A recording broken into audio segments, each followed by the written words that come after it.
Rajahmundry TDP MLA Gorantla Butchaiah Chowdary comments. నిన్న మాజీ CM Jagan అపర గోబెల్స్ లా మాట్లాడారు. మరో 3 ఏళ్ల తర్వాత అధికారంలోకి వస్తానని జగన్ అంటున్నాడు. జగన్ వచ్చేది రాజమండ్రి సెంట్రల్ జైలుకే. మైనింగ్ కుంభకోణాలు ఒక్కొక్కటి బయటకు వస్తున్నాయి. జగన్ హయాంలో పంటలకు ఇన్సూరెన్స్ కూడా చెల్లించక రైతులు వేల కోట్లు నష్టపోయారు. జగన్ హయాంలో గ్రామాల్లో ఒక రోడ్డు కూడా వేయలేదు. జగన్ మళ్లీ జైలు ఊచలు లెక్కించాల్సిందే. అపర గోబెల్స్ జగన్మోహన్ రెడ్డి ఆయన మానసిక స్థితి గురించి ఒకసారి పరీక్ష చేయాల్సిన పరిస్థితిలో ఉన్నాం. ఏం మాట్లాడుతున్నాడో ఏమి చేస్తున్నాడో అర్థం కాని పరిస్థితి. తప్పుడు ప్రచారాలు చేస్తూ ఉన్నాడు. 5 సంవత్సరాలు రాష్ట్రాన్ని అధోగతి పాలు చేసి ఆర్థికంగా దివాళా తీయించిన వ్యక్తి ఏ పథకాన్నైనా అమలు చేశాడా? నేను అడుగుతా ఉన్నా, ఒక బలహీన వర్గాల వ్యక్తికి ఎవరికైనా ఒక బ్యాంక్ లింకేజ్ కానీ ఉపాధి కానీ కల్పించావా? వృత్తి పరికరాలు ఇచ్చావా?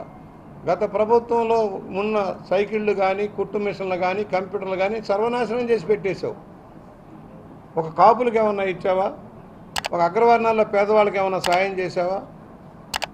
అన్నీ నేను చేశానంటాడు. ఊహాజనితమైన ప్రకటనలు చేస్తూ ఉన్నాడు.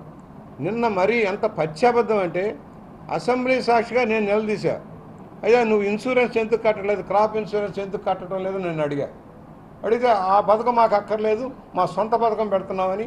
ఆ రోజున అసలు ఇన్సూరెన్స్ కట్టని పరిశ్రమగా 5 సంవత్సరాల్లో రైతులు తీవ్రంగా నష్టపోయారు.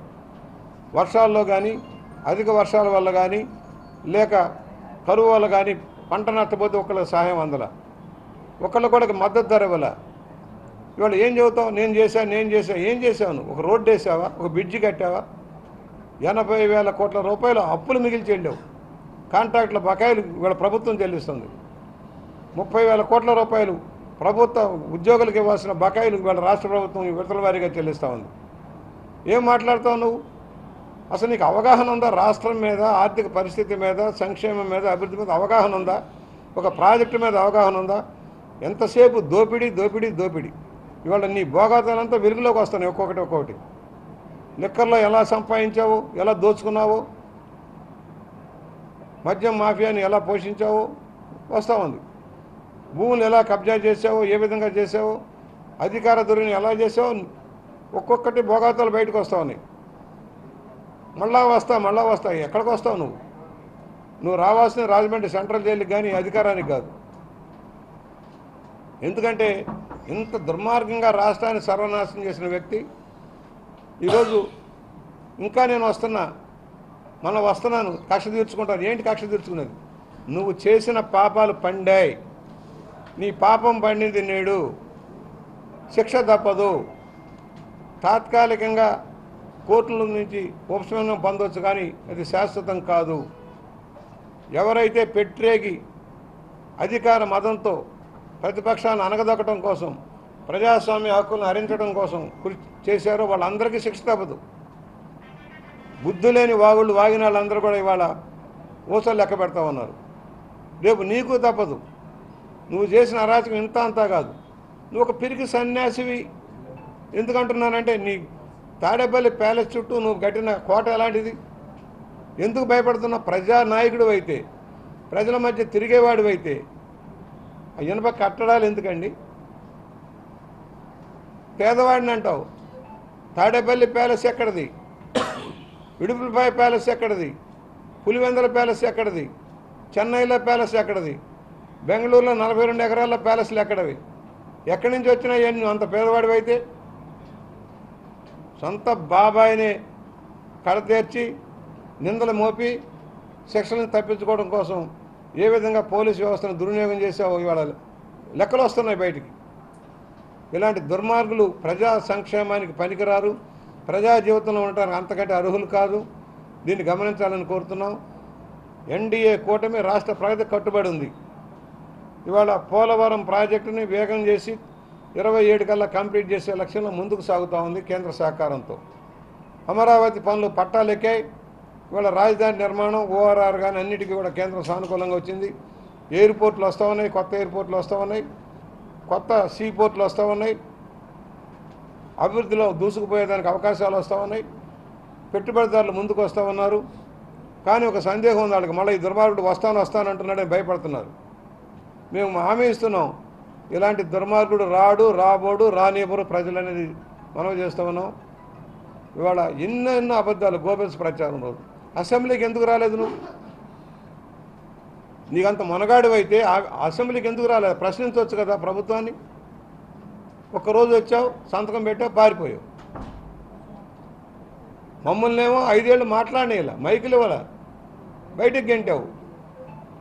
మేము వస్తామయ్యా అసెంబ్లీలో మాట్లాడతాం, డిబేట్ చేస్తామంటే మైకులు ఇవ్వాల, మాట్లాడేవాళ్ళ. ఇవాళ నువ్వేం చేసావు? ఏ ప్రజా సమస్య మీద మాట్లాడావు? ముసలి కన్నీరు రైతుల గురించి నువ్వేం చేసావు? ఏనాడు నష్టపరిహారం ఇచ్చావా? మద్దతు ధర ఇచ్చావా? రైతులు కొన్న ధాన్యానికి డబ్బులు ఇచ్చావా? ఏది చేయలేదు కదా నువ్వు. ఆ అప్పులన్నీ మేము తీరుస్తున్నాం. 1600 కోట్ల రూపాయలు రైతులకి బాకీలు చెల్లించాం.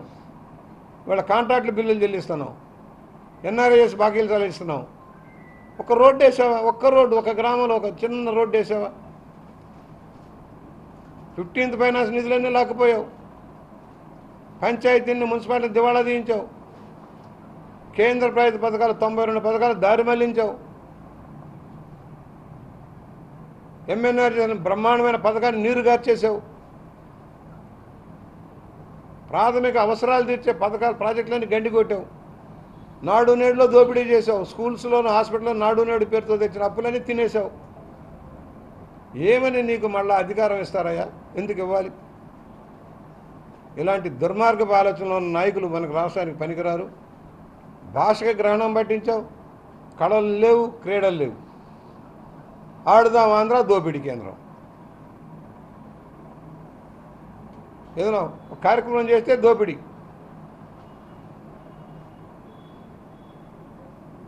ఋషికొండలో టూరిజం పేరుతో ప్యాలెస్ కట్టావు. పాప అక్కడ ఆ ప్యాలెస్లో ఉందనుకున్నావు. నీకు దురదృష్టం కొద్దీ, ఆయన దురదృష్టం కొద్దీ ప్రజలు తిరస్కరించారు. లేకపోతే ఋషికొండలో ఈ పాటికి క్యాంప్ పెట్టి కూర్చునేవాడు. 560 కోట్ల రూపాయలు ప్రజాస్వామ్యం వెచ్చించి ఋషికొండని బోడిగుండు చేసి ఏం సాధించావయ్యా? అందుకనే మాట్లాడే ముందు ఆలోచించి మాట్లాడు. నువ్వు చేసిన నిర్వాకాలన్నీ రోజు కూడా చెప్పగలం. ఏ స్కీములో ఏ విధంగా దోపిడీ జరిగిందో, ఏ స్కీముని నీరు గార్చావో, దానివల్ల రాష్ట్ర ప్రజలు ఎంత నష్టపోయారో చెబుతాం. ఇవాళ స్కూల్స్ మెజర్ చేయించాడు. ఏమైంది? పిల్లలు రావటం మానేశారు, పాఠశాలకు వెళ్ళటం మానేశారు. కొన్ని వేల మంది పిల్లలు స్కూళ్ళు మానేశారు. దానివల్ల ప్రజలకు దగ్గరగా స్కూల్స్ పెట్టాలని లక్ష్యంలో గతంలో నిర్ణయించి స్కూల్స్ పెట్టిస్తే ఒక ఉపాధ్యాయుడికి నియామకం చేయాల, ఒక పోలీస్ కానిస్టేబుల్ నియామకం చేయాల, సర్వీస్ సెక్టర్లో ఎవరిని నియామకాలు చేయాల, జీతాలు ఇవ్వాల సకాలంలో. ఏమని ఇతను నమ్మాలో మీరే ఆలోచించండి అని ప్రజలకు విజ్ఞప్తి చేస్తూ ఉన్నాం. ఒక దుర్మార్గ పరిపాలన చేసి రాష్ట్రాన్ని నాశనం చేసి 20 ఏళ్ళు వెనకపోయేలాగా చేశాడు. 20 ఏళ్ళు వెనకపోయేలాగా చేశాడు. అన్ని రాష్ట్రాలు ముందుకెళ్తుంటే మనం తిరోగమంలో సాగాం 5 ఏళ్ళు. కొంచెం ఇబ్బందులు ఉన్నాయి, ఆర్థిక ఇబ్బందులు ఉన్నాయి. ఉన్న దాంట్లో సర్దుబాటు చేయిస్తూ ఉన్నారు. అన్ని పథకాలు అమలు అవుతున్నాయి. మేలో తల్లికి వందనం ఇవ్వబోతున్నాం. 2 ముగ్గురున్నా ఇవ్వబోతున్నాం ఫీజు రియంబర్స్మెంట్. విదేశీ విద్యకి డబ్బులు ఇస్తూ ఉన్నాం. గతంలో పెండింగ్ ఉన్న బిల్స్ అన్ని పే చేస్తూ ఉన్నాం. రైతు భరోసా జూన్ 1st వీక్లో జూన్ భరోసాకి డబ్బులు ఇస్తూ ఉన్నాం. ఎవరైతే ఎంప్లాయీస్ డబ్బులు అయితే ఫీజు చేసి పక్కదారి పెట్టి ఆ డబ్బులన్నీ రిలీజ్ చేసుకుంటూ వెళ్తున్నాం. ఏ మాట ఇచ్చామో ఆ మాట ఇంప్లిమెంట్ చేస్తున్నాం. వచ్చే నెల నుంచి టీచర్ పోస్టులు భర్తీ కాబోతున్నాయి. 6000 టీచర్ కానిస్టేబుల్ పోస్టులు భర్తీ కాబోతున్నాయి. ప్రైవేట్ రంగంలో భారీగా పెట్టుబడులు వస్తున్నాయి, ఉద్యోగాలు రాబోతున్నాయి. వాళ్ళకి ఆల్రెడీ స్కిల్ డెవలప్మెంట్ ద్వారా ట్రైనింగ్ ఇవ్వబోతున్నాం.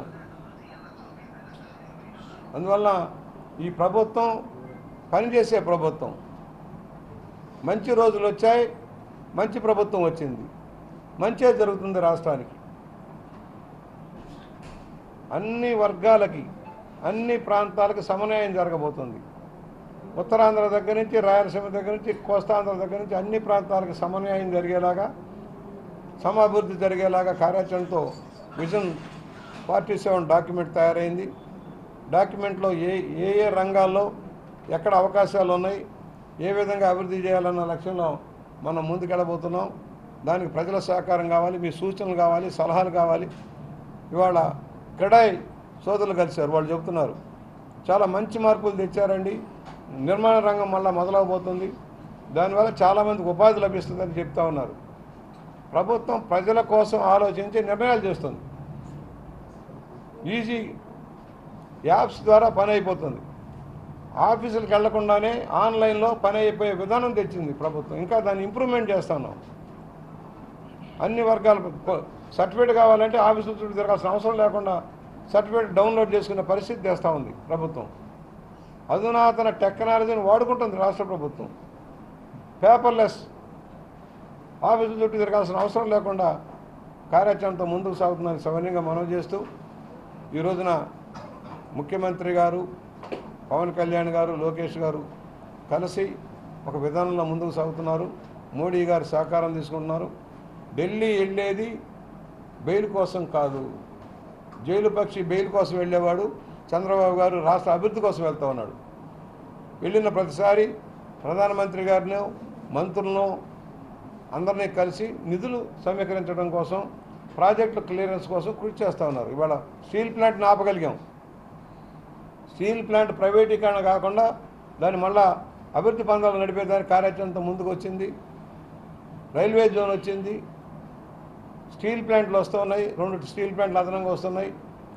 పోర్టుల నిర్మాణం వేగవంతం అవుతుంది, సీ పోర్టులు. అందువల్ల ఈ ప్రభుత్వం పనిచేసే ప్రభుత్వం, మంచి ప్రభుత్వం సవనీయంగా మనవి చేస్తూ ఉన్నాం.